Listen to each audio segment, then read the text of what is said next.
Okay, welcome back 9th standard students. We are approaching towards the third lecture of chapter number 4 of economic development history.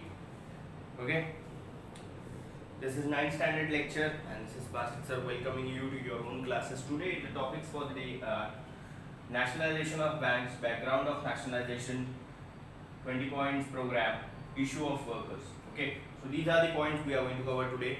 तो ज़्यादा कुछ बड़ा topic lecture होगा नहीं. I guess it will take 15 minutes. Okay, so let us get started with the first topic, nationalization of banks.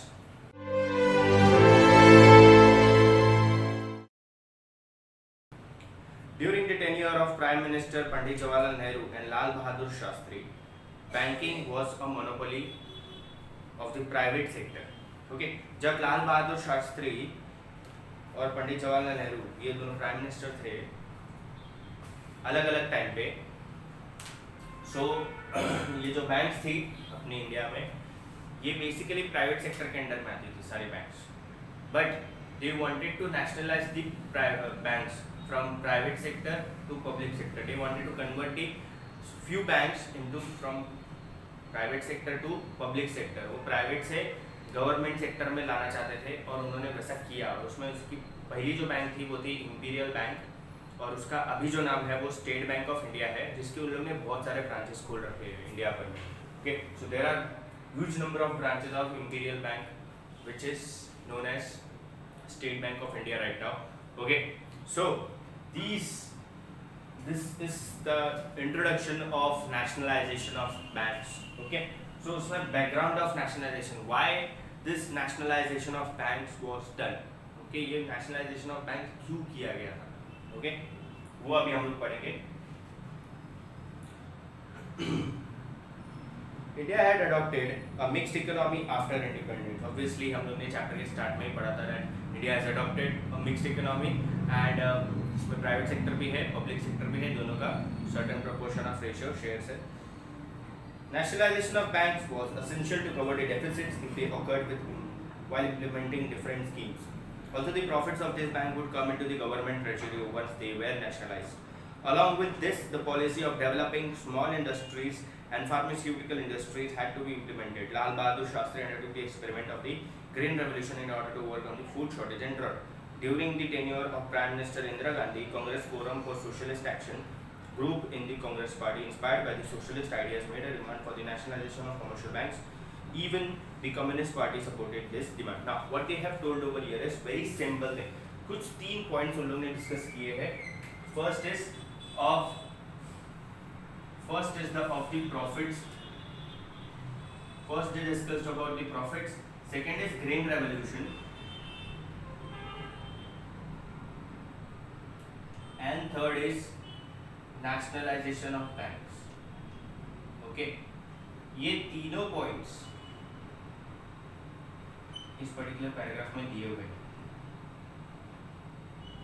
Okay, now first talking about profits. Now what they have told over here is इन लोगों ने देखा, government ने देखा कि private sector के under में रहकर ये जो बैंक्स है these are earning huge number of profits and the profit which government should earn is very less as compared to the private sector banks.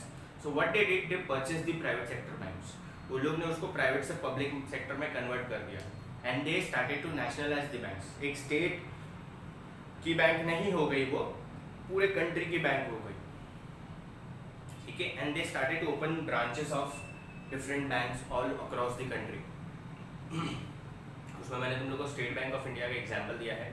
ठीक है, एंड सेकेंड थिंग, इससे क्या होगा, इससे प्रॉफिट बढ़ेगी गवर्नमेंट की भी ट्रेजरी बढ़ेगी in order to you know for betterment for government to have more and more funds for the development of country के डेवलपमेंट के लिए जो पैसा लगता है वो गवर्नमेंट के पास और ज़्यादा आएगा if they invest in private sector banks which they have turned into public sector. मतलब अभी उन्होंने खुद से खरीद लिया है उसको. ठीक है, अल्टीमेटली जो भी प्रॉफिट आएगा वो जाएगा गवर्नमेंट के ट्रेजरी में, गवर्नमेंट के पास. Okay, and it is the money of people which need to be use for the development of the country and not for their own benefits. Okay, ये वो कंट्री का पैसा है, खुद के पॉलिटिकल लीडर्स का या पॉलिटिशियंस का पैसा नहीं होता है. So they did the same thing they utilise that money for the development of the country and not for the self benefits, ठीक है। And second is green revolution. वो टाइम पे ग्रीन फूड की शॉर्टेज चल रही थी, जैसे कि हम लोग ने प्रीवियस लेक्चर में डिस्कस किया था अबाउट सम कोई तो एक ईयर में हम लोग ने डिस्कस किया था कि हमारा चाइना के साथ वॉर था, पाकिस्तान के साथ वॉर चालू था, बॉर्डर इश्यूज चालू थे, साथ में कंट्री में फमाइन भी आ गया था, सो फूड शॉर्टेज हो गई थी। So in order to overcome these food shortages what Lal Bahadur Shastri did, he implemented green revolution. Now what happens in green revolution, government tries to give subsidies, government tries to give money, government tries to give the monetary help to the agricultural sector of the country, farmers को, villagers को ज़्यादा से ज़्यादा पैसा provide करने की कोशिश करते हैं ताकि उन लोग अच्छे से with good quality food cultivate कर सके, फूड प्रोड्यूस कर सके, ताकि ठीक है, मतलब इससे क्या होगा, the shortage of the food will get over, ठीक है, हम लोग उस प्रॉब्लम से ओवरकम कर सकते हैं जस्ट बिकॉज ग्रीन रेवोल्यूशन उन्होंने अडॉप्ट किया था। ये एक एक्सपेरिमेंट था, इसमें उनको पता नहीं था कि वो सक्सेस होंगे कि नहीं, but this experiment work and green revolution got successful and the food shortage of India during that time got reduced and now I don't know about the current situation, but वो time पे जो लोग भूख से मर रहे थे उनकी नंबर ऑफ डेथ्स बहुत कम हो गई थी। And last point is nationalisation of banks, okay. Indira Gandhi के टाइम पे नेशनलाइजेशन ऑफ बैंक को बहुत ज़्यादा फोकस किया गया, ठीक है, बहुत सारे यूथ, बहुत सारे कम्युनिस्ट पार्टी, बहुत सारे डिफरेंट पार्टीज ने उसको सपोर्ट किया और इंदिरा गांधी को बहुत सारे बैंक्स को नेशनलाइज करना पड़ा। उसकी लिस्ट नहीं दी है यहाँ पर, बट उसमें से मैंने तुम लोग बताया ना, एक इंपीरियल बैंक थी जिसका नाम अभी स्टेट बैंक ऑफ इंडिया है, जो पहले प्राइवेट सेक्टर बैंक थी, अब पब्लिक सेक्टर बैंक है, जो पहले गवर्नमेंट के अंडर में नहीं आती थी, अभी गवर्नमेंट के अंडर में आती है। And that particular bank has been nationalised by the Lal Bahadur Shastri and Pandit Jawaharlal Nehru. उनके टाइम पे ये State Bank of India public sector में आई थी और पूरी कंट्री वाइड में इसकी बहुत सारे ब्रांचेस खोली गई थी। समझ में आया? In order to generate more and more profit for the government, in order to gain more and more money for the development of the country, क्योंकि उनको मालूम था बैंक से जितना पैसा आएगा वो बाकी सब चीज़ों से उतना नहीं आ रहा है। So they what they started converting private sector banks into public sector banks, just want more and more money for the development of the country. Okay, I hope people have understood what I have taught you right now. 20 points program. We have reached to the interval of the chapter. Lecture के interval में पहुंच गए, 4 में से 2 topic cover हो चुका है, third topic हम लोग स्टार्ट करें 20 पॉइंट्स प्रोग्राम पर। ये सेकंड हाफ जो है ये थोड़ा सा लंबा हो सकता है जस्ट बिकॉज ये दोनों चीज़ें बहुत ज़्यादा बड़ी है, ठीक है। सबसे ज़्यादा बड़ा अगर पैराग्राफ है तो वो इशू ऑफ वर्कर्स का। Prime Minister Indira Gandhi announced the 20-point program on 1st July 1975 and resolved to make efforts towards rapidly becoming a developed nation. The main provisions of 20-point program are as follows. Prime minister Indira Gandhi जो थी हमारी 1975 1 जुलाई 1975 को उन्होंने कुछ 20 points programme announce किए थे for the development of the country के development के लिए।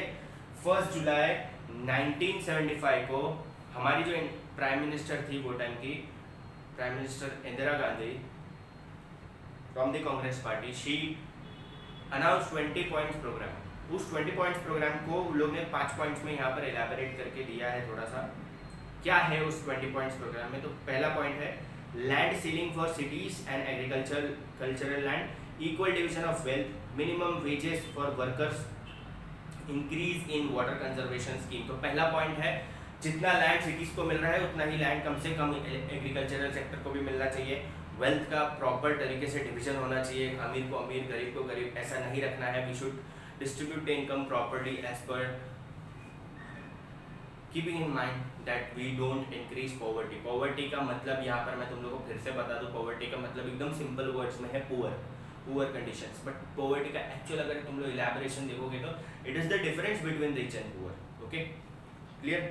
So poverty is nothing but the difference between rich and poor or poor conditions of the country. When poor becomes poor, rich becomes rich, the difference increases and the poverty in the country increases. Okay, so in order to decrease that particular gap of poverty,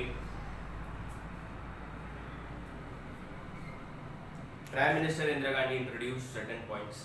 Like अभी उसमें उन लोग ने poverty को eradicate करने का सोचा, minimum wages to workers देने का सोचा उन लोग ने। और ये सारे इश्यूज को जब उन लोगों ने उठाया तो बहुत ज़्यादा ध्यान में रख के किया कि ताकि कंट्री में कुछ नुकसान ना हो, सिर्फ डेवलपमेंट का काम हो। Okay, second point is workers participation in industry, national training scheme, freeing bonded labours.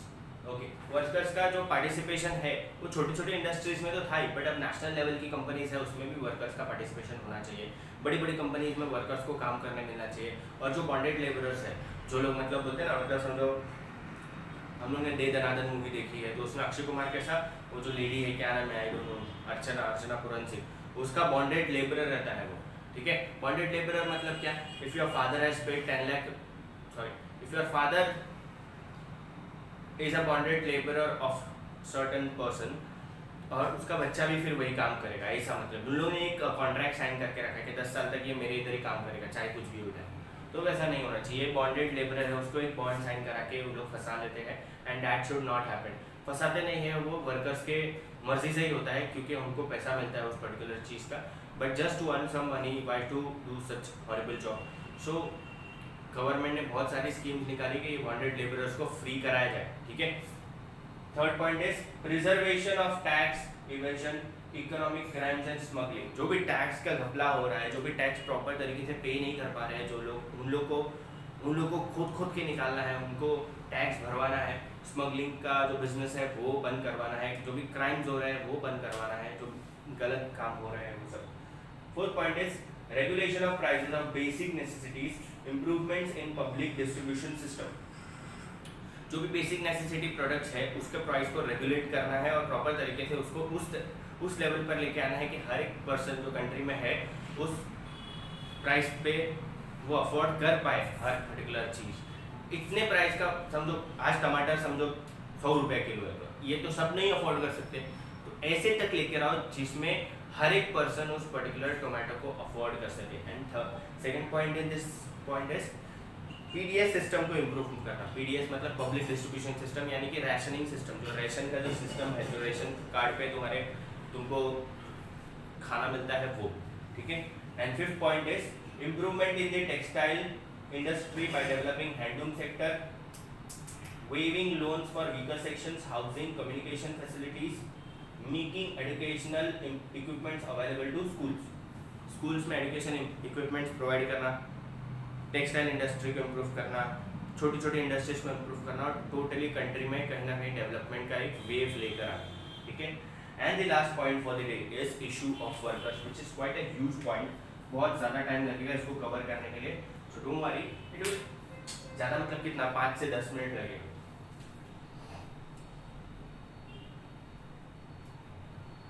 This lecture is a raw lecture. I am showing you everything. मतलब हम लोग वो जनरली बोर्ड इरेज करने का पार्ट है और जो भी एक्स्ट्रा वर्क है वो हम लोग एडिट करके काट देते हैं, बट ये लेक्चर में तुम लोग को वो सब नहीं दिखेगा।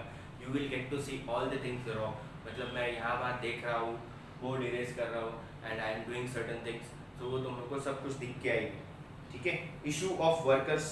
The first textile mill was started in Mumbai on 11th July 1851 by Kawasji Dawar. 11th July 1851 को कावासजी दवार ये इंसान ने पहली टेक्सटाइल मिल मुंबई में चालू की थी। उसके बाद बहुत सारी जगहों पर ये इंडस्ट्रीज चालू हुई, जैसे कि दादर, परेल, बाइकला, सिवड़ी, प्रभा देवी एंड वर्ली। और ये जो पूरा एरिया है टोटल मिला के जो मिल्स का एरिया है उसको बोलते हैं गिरनगांव या फिर टाउन ऑफ मिल्स। क्या बोलते हैं इसको? गिरनगांव बोलते हैं या तो फिर टाउन ऑफ मिल्स बोला जाता है।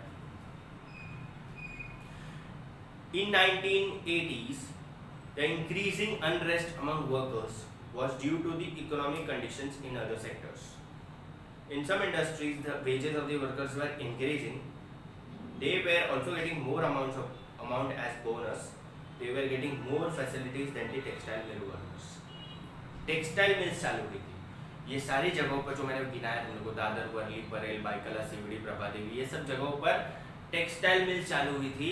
और जो उनके आजू बाजू जो भी दूसरी इंडस्ट्रीज थी ना, उन सब इंडस्ट्रीज में जो काम करने वाले वर्कर्स थे, उनकी वेजेस बढ़ रही थी, उनके बोनसेस बढ़ रहे थे, बट इन लोगों के बोनसेस, इनके वर्कर्स के बोनसेस बढ़ नहीं रहे थे, इनके वर्कर्स के वेजेस नहीं बढ़ रहे थे। सो इनके अंदर एक अनरेस्ट क्रिएट हो रहा था, एक यू कैन से दैट थोड़ा थोड़ा करके उन लोग का जो प्रेशर था वो बढ़ते जा रहा था कि वर्क काम इतना सारा कमा रहे करा रहे हैं उनके सुपीरियर्स, बट उनको पैसा उतना नहीं मिल रहा है जितना उन लोग काम कर रहे हैं। So this was the issue, this was the first issue, this is the base of the issue, कहाँ से ये इशू चालू हुआ है। ठीक है, in the Diwali of 1981, in the Diwali of 1981 the workers expected to get a bonus of 20%. Workers ने सोचा कि बोनस मिलेगा और बोनस 20% हाइक पे मिलेगा। द राष्ट्रीय मिल मजदूर संघ which was negotiating with the employees agreed up to 8 to 17% bonus without taking workers into confidence. ठीक है, जो ये राष्ट्रीय मजदूर संघ है, मिल संघ मजदूर है, वो वर्कर्स के बिहाफ पे काम करता है। ये एक यूनियन है और इनका जो लीडर होगा वो वर्कर्स के बिहाफ पे उनके सुपीरियर से मिलने गया होगा और उसने बिना वर्कर से पूछे 8 to 17% बोनस पे एग्री करके आ गया वो इंसान। ठीक है, the cut in the bonus prove to be the cause of unrest.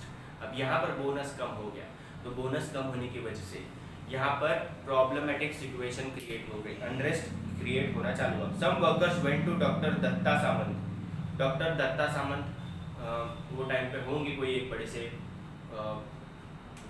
Activist होंगे, ठीक है, जो वर्कर्स के लिए काम करते होंगे। They asked him to accept their leadership. Workers of 65 mills came together and doctor Datta Samant led the strike. फिर डॉक्टर दत्ता सामंत को उन लोगों ने बोला कि आप हमारे लीडर बनो। वर्कर्स ने डॉक्टर दत्ता सामंत के पास अप्रोच किया और उनको बोला कि आप हमारे लीडर बनो और हम आपको फुल सपोर्ट देंगे। 65 मिल वर्कर्स, 65 मिल्स के वर्कर्स, 65 वर्कर्स नहीं, 65 मिल्स के वर्कर्स, इन लोगों ने मिलकर डॉक्टर दत्ता सामंत को लीडर बनने दिया और उन लोग उनके साथ मिलकर स्ट्राइक पे बैठ गए। On 18th January 1982, 2.5 lakh workers went on strike. 18th January 1982 को 2.5 लाख वर्कर, 2.5 लाख वर्कर जो थे उन लोग स्ट्राइक पे बैठे थे पूरे मुंबई में। Girangaon mill stop running making it seems like Mumbai heart stop throbbing. पूरे गिरनगांव के जो मिल्स थे, पूरे मिल्स जो थे वो काम करना बंद कर दिए थे और धीरे धीरे ऐसा लगने लगा था कि मुंबई का दिल धड़कना बंद हो गया है। Okay, the chief minister of Maharashtra barrister A.R. Antulay set up a committee to solve this issue. A.R. Antulay ने क्या किया वो टाइम के जो चीफ मिनिस्टर थे महाराष्ट्र के, उन्होंने क्या किया, उन्होंने एक कमेटी बनाई कि ये इशू फटाक से सॉल्व हो जाए। Later Babasaheb Bhosale became the chief minister of Maharashtra state. उसके बाद उनके आने के बाद महाराष्ट्र के जो चीफ मिनिस्टर थे वो थे Baba Saheb Bhosle. He insisted that as per law he would talk only to the राष्ट्रीय मिल मजदूर संघ। लॉ के हिसाब से उन्होंने क्या बोला कि हम वर्कर्स की पूरी टीम से बात नहीं करेंगे, हम सिर्फ राष्ट्रीय मिल मजदूर संघ से बात करेंगे। हम लोग डॉक्टर दत्ता सामंत से बात नहीं करेंगे। He is not anybody in front of us. We need union, we need proper body जिससे हम लोग बात कर सके। तो उन्होंने क्या बोला कि डॉक्टर दत्ता सामंत जो है उनसे हम बात नहीं करेंगे, हम मिल वर्कर्स की जो कमेटी है जिसने नेगोशिएट किया था 8 to 17% पे, जिसके वजह से ये प्रॉब्लम चालू थी, हम उससे बात करेंगे। वो एक लीगल बॉडी है जो काम करती है for the workers. We are not going to talk to doctor Datta Samant, he is nothing in front of us. वो कोई लीगल बॉडी नहीं है, उन्होंने ऐसा बोला। In the beginning the striking workers received help from their native villages. It was also not very difficult for them to help each other. They set up departmental committees and distributed food grains, assistance in the form of funds, etc. Start में उनको क्या हुआ, strike पे बैठे थे तो पैसा था, फिर पैसा धीरे धीरे खत्म हो गया। बट जब पैसा खत्म हुआ तो उनको उनके गांव से हेल्प मिलने चालू हो गए, उनको उधर से फूड ग्रेन्स आना चालू हो गए and they cook the food and started to distribute among the workers. ठीक है, as the strike dragged on, जैसे जैसे स्ट्राइक बढ़ते गया, efforts were made to split the striking workers ranks. Even as the strike completed 6 months, the central government completely ignored it. 6 महीना हो गया strike को, बट सेंट्रल गवर्नमेंट ने कुछ उनके ऊपर एक्शन लिया नहीं। ठीक है, सेंट्रल गवर्नमेंट वो टाइम पे आई गेस कांग्रेस ही थी। ठीक है, The workers started a jail bharo agitation in September 1982. 1.5 workers took a march on the Legislative Assembly of Maharashtra state. It didn't help at all. The strike completed a year. This was the first strike to have gone for a year. In this period, 1.5 workers became unemployed. फिर 1.5 वर्ष फिर उन लोग ने jail भरो आंदोलन चालू किया, मतलब हम यहाँ नहीं रहेंगे, हम जेल में रहेंगे, जिसको जो करने का कर लो, ठीक है। उसके बाद उन लोग ने महाराष्ट्र का जो लेजिस्लेटिव असेंबली है वहाँ पर उन लोग चल के जाने लगे।